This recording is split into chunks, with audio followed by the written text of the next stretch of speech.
So grandchildren, would you please honor the Lenny Wilkins Foundation by giving your grandparents the 2016 W.J. Pennington Award.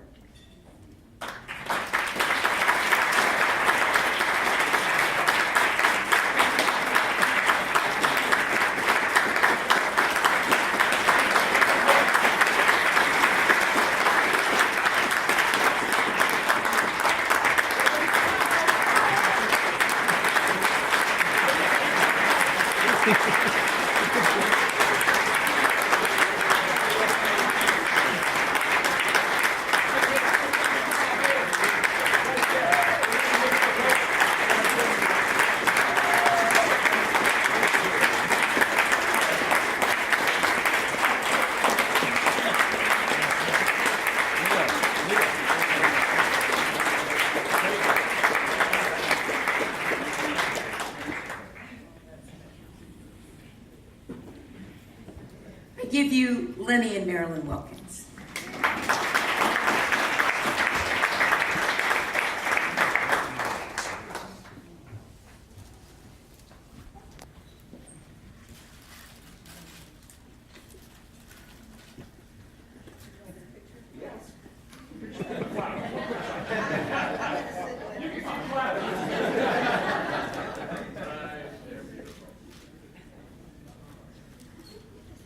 Wow.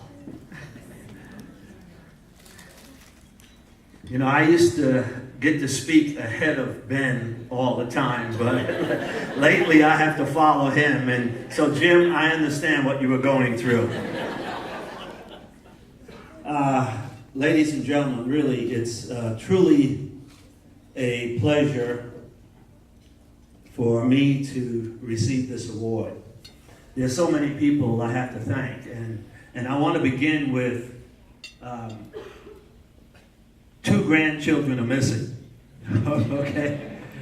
My daughter Leisha and Craig, they have two girls, and one is a senior, Ashley, at University of Washington, and Nicole is a sophomore at Western Washington University. And of course, you know they're in school, so they couldn't be here today. But truly,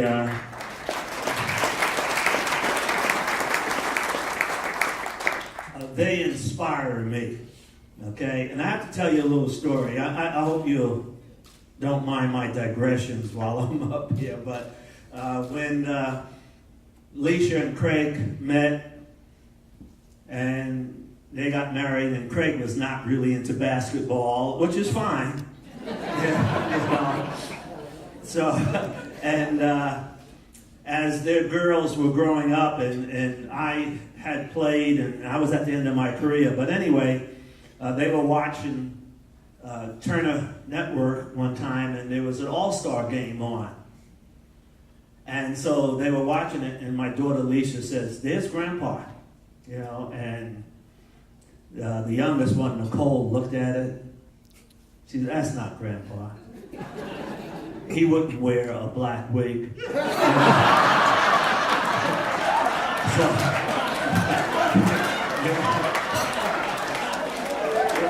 You know, basketball taught me many things, but it also helped me to get a lot of gray hair early in my life.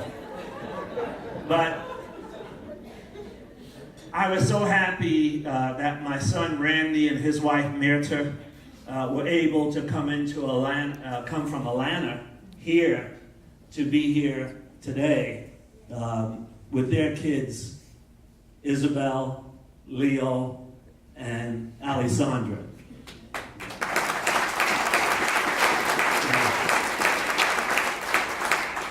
And certainly my youngest daughter, Jamie, whose husband happens to be president of our board, Francis, and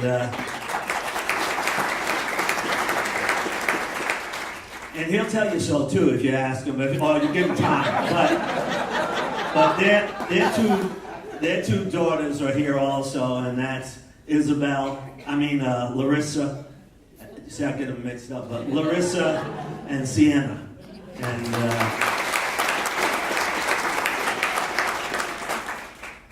But most is my beautiful wife, Marilyn.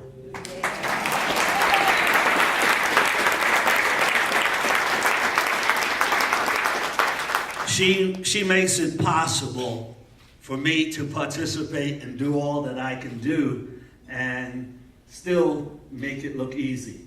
So she's the reason why I'm able to do all this. You know, I wrote some notes, but I never use notes. But this is kind of a special occasion. And I have to tell you that, you know, there's so many people who touch your life. I grew up in Brooklyn, New York. I think a lot of you know that. I'm from back east. My dad died when I was 5, so my early role models was my mother, who did not believe in timeouts. Okay. She was a disciplinarian rather. I mean, she was the one that would always say, you know, be accountable, be responsible. And so, you know, those are some of the traits from her. But the other person who was a role model was a priest from our parish, a guy named Tom Mannion. And we used to call him Iron Hands, because when he grabbed you, you couldn't get away. I mean, you know, he had a hold of you, and you had to pay attention and listen.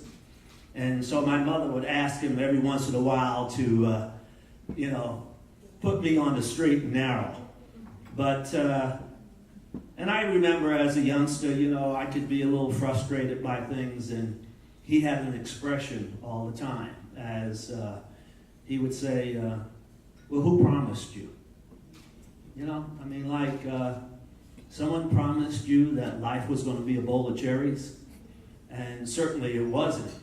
And early on, I used to get a little frustrated. I'd get a little upset when he'd say that to me, you know. But then after a while, I began to understand what he was talking about. And, you know, that nothing's promised in life. Nothing's free. If you want to make a difference, you have to step up and make that difference. And I hope that I've tried to instill that in my kids. And of course, most of that responsibility had to go to my wife because I was on the road a lot. And, you know, we've been married 52 years.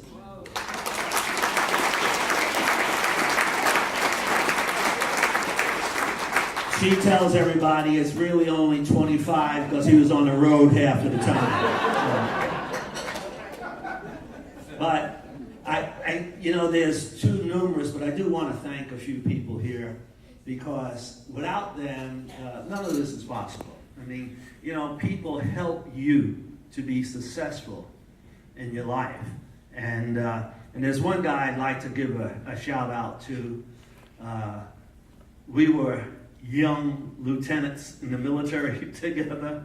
His name is Purcell Johnson. He's sitting out here somewhere. There he is. Purcell and I always had high hopes about what we were going to do when we got out of the military. And certainly when he came to Seattle, we started our little golf tournament, and it grew into a dinner, into the foundation that we have today. And he came all the way in from Phoenix to help be supportive and be here today, and I certainly appreciate that. I have another friend who came in from New York, and that's a long way. And we grew up together. In fact, when we were youngsters, you couldn't tell it now, but we were the same size. And we used to trade sport coats once in a while, so people thought that we had a lot of clothes, you know. But we didn't. But our success route was pretty similar. And so I'd like you to meet Judge Walden and his wife, Carol, sitting right here.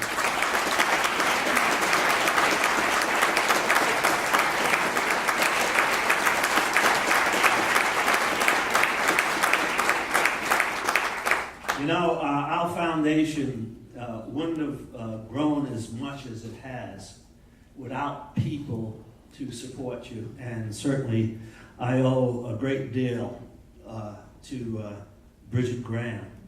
Bridget.